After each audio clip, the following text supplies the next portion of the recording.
교육 4장 3절 다른 실물 교훈 지혜 있는 자들은 이 일에 주의하고 여호와의 인자하심을 깨달으리로다. 시편 107편 43절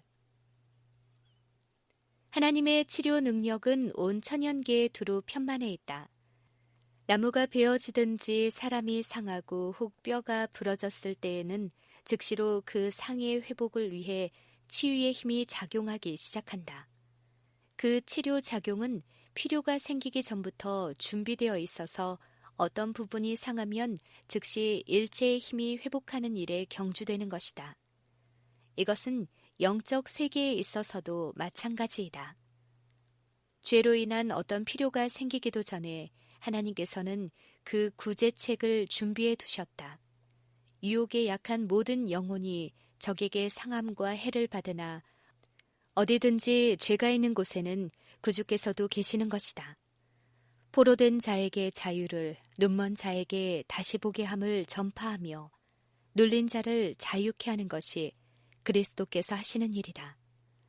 이 일에 우리는 협력해야 한다. 사람이 만일 무슨 범죄한 일이 드러나거든 그러한 자를 바로잡고, 여기 바로잡는다라고 번역된 말의 어원은 제자리에서 물러난 뼈 마디를 바로 잡는다는 뜻을 가지고 있다. 얼마나 의미 깊은 표현인가.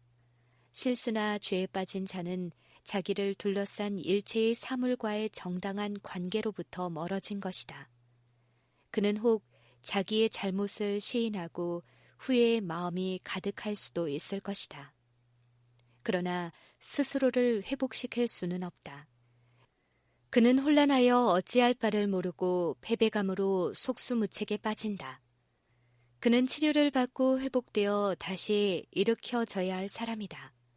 신령한 너희는 그러한 자를 바로 잡으라는 말씀이 있다. 그리스도의 마음에서 흘러나오는 사랑만이 치유의 능력을 가진다.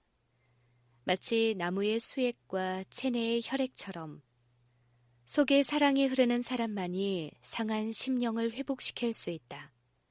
사랑의 활동은 하늘로부터 온 것이므로 기이한 능력을 가지고 있다.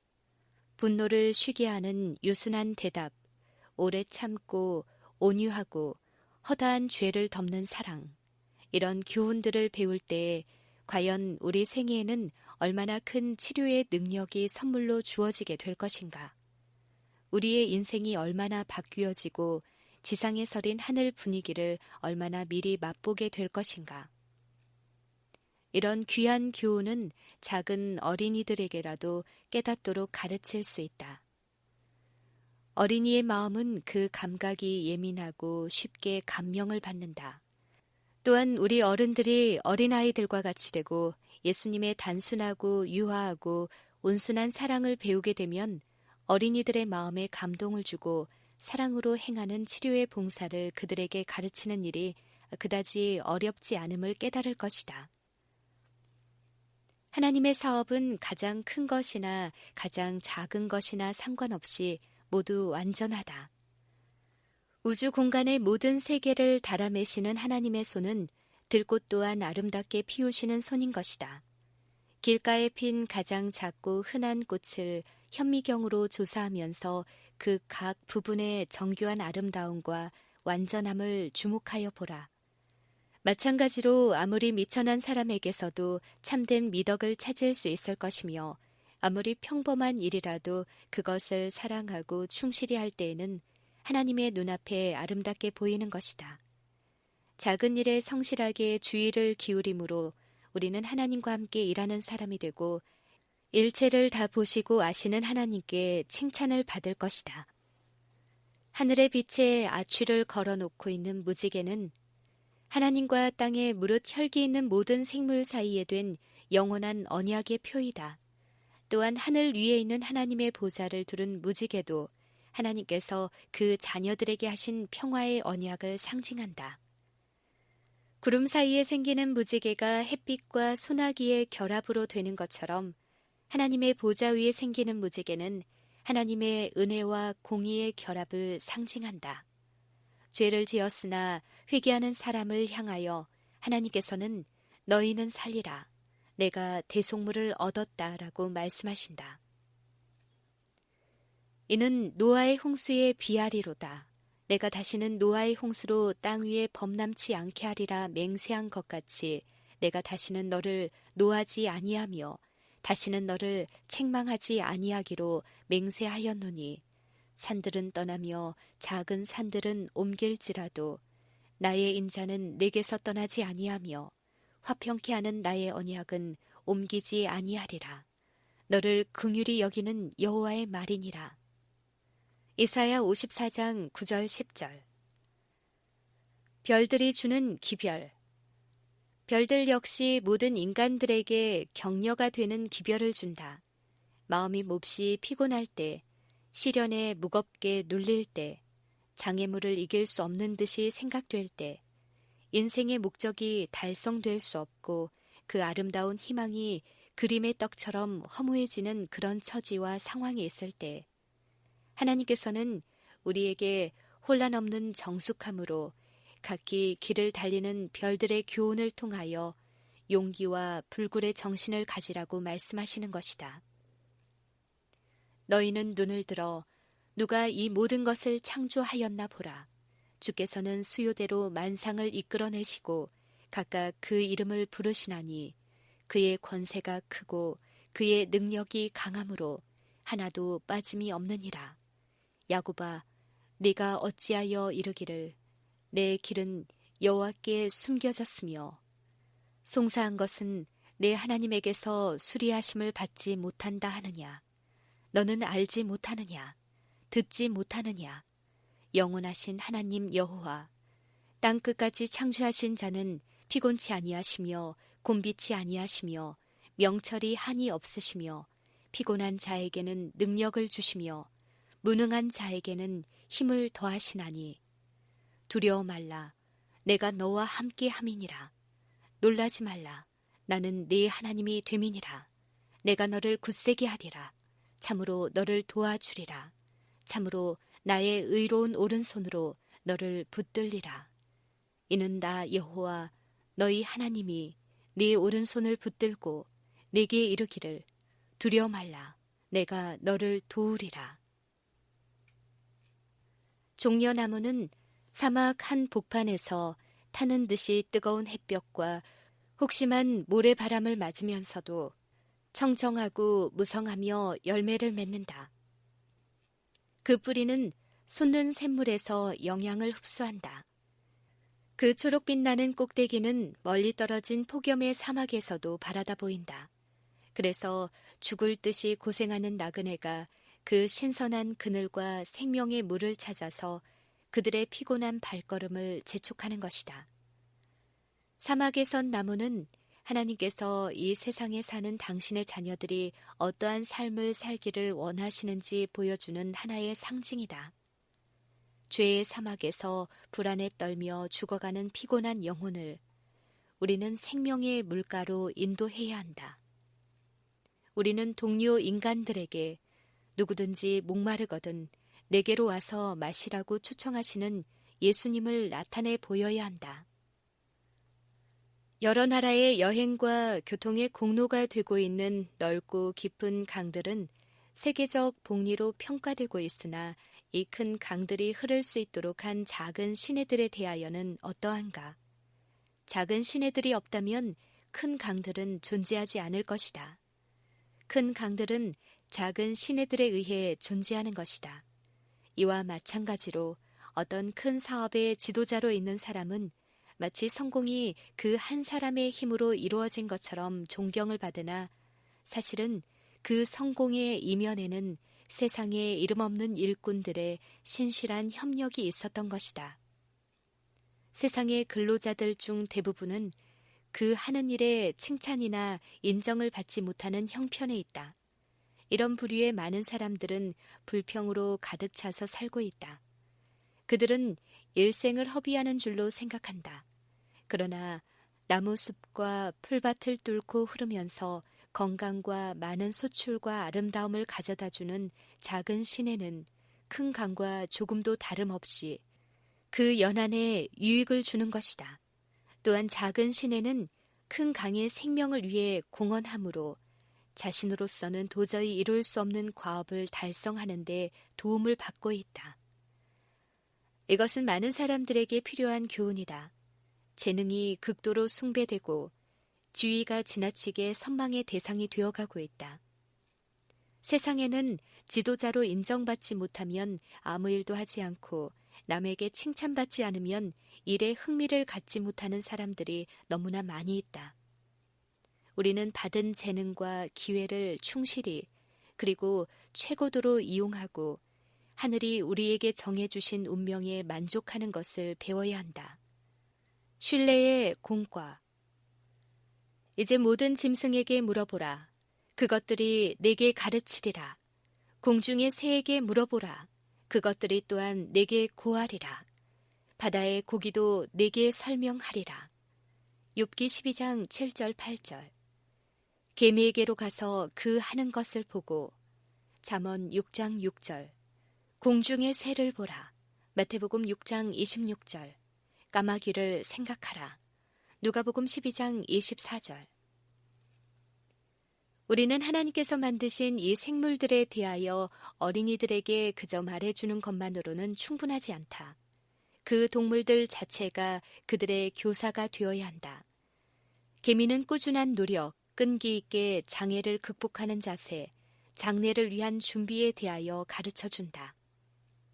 새들은 신뢰에 대하여 아름다운 교훈을 가르쳐주는 교사이다.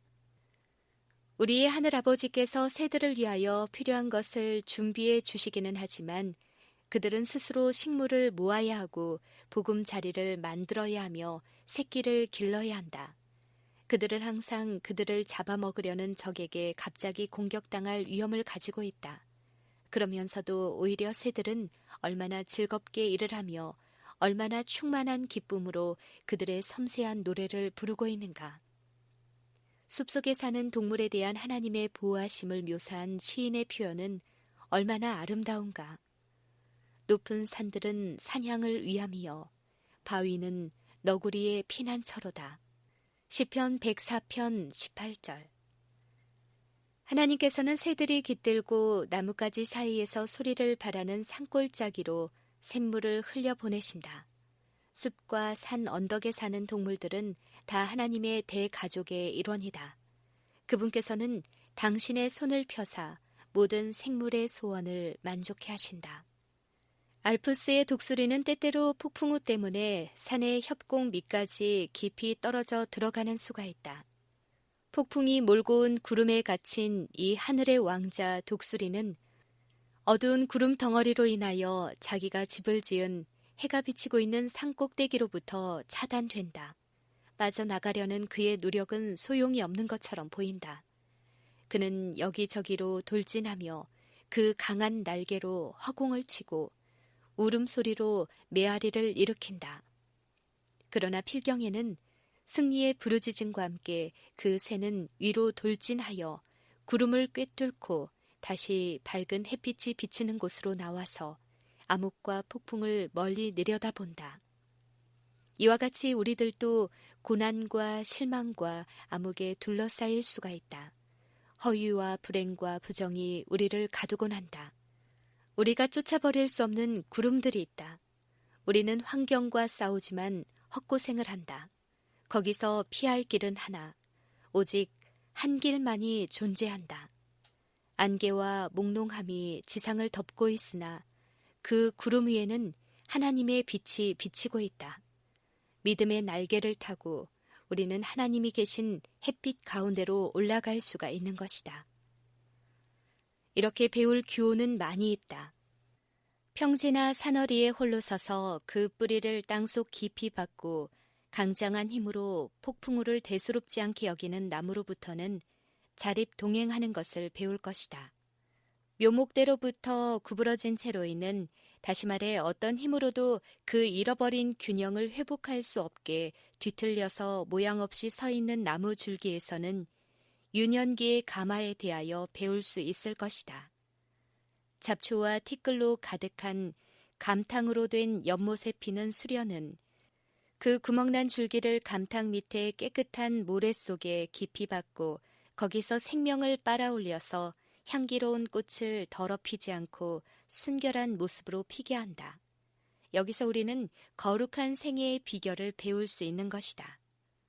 그러므로 어린이와 청소년들은 교사와 교과서를 통해서도 여러 가지 일에 대하여 지식을 얻지만 스스로 교훈을 끌어내고 거기에서 진리를 분별할 줄 알아야 한다. 전원에서 일할 때에는 그들이 심는 곡식에서 무엇을 배우는지 물어봐야 한다. 그들이 아름다운 경치를 바라볼 때에는 하나님께서 숲과 들을 왜 저토록 아름다운 여러 가지 색채로 단장해 놓으셨는지, 왜 모두 거무스름한 갈색 하나로 칠하지 않으셨는지 물어봐야 한다. 그들의 꽃을 따 모을 때에는 어찌하여 하나님께서 에덴 동산의 방랑자가 된 꽃들의 아름다움을 우리가 볼 수 있게 하셨는지 생각하게 해야 할 것이다. 천연계 어디에나 우리를 위한 하나님의 깊은 뜻이 나타나 있으며 우리의 필요와 행복을 위하여 모든 것이 놀랄 만큼 알맞게 지어져 있다는 사실에 관심을 갖도록 가르쳐야 한다. 만물 가운데서 아버지이신 하나님께 사신 이를 보는 사랑과 땅의 부유함과 아름다움 가운데서 그분의 필적을 잃는 사람만이 천연계의 사물에서 가장 깊은 교훈을 배우고 만물이 주는 최고의 봉사를 받을 수 있다. 산과 골짜기, 바다와 강물을 하나님의 뜻의 표현으로 그리고 창조주의 계시로 보는 사람만이 그 의미를 충분히 이해할 수 있다. 성경 기자들은 천연계에서 많은 신뢰를 인용하였다.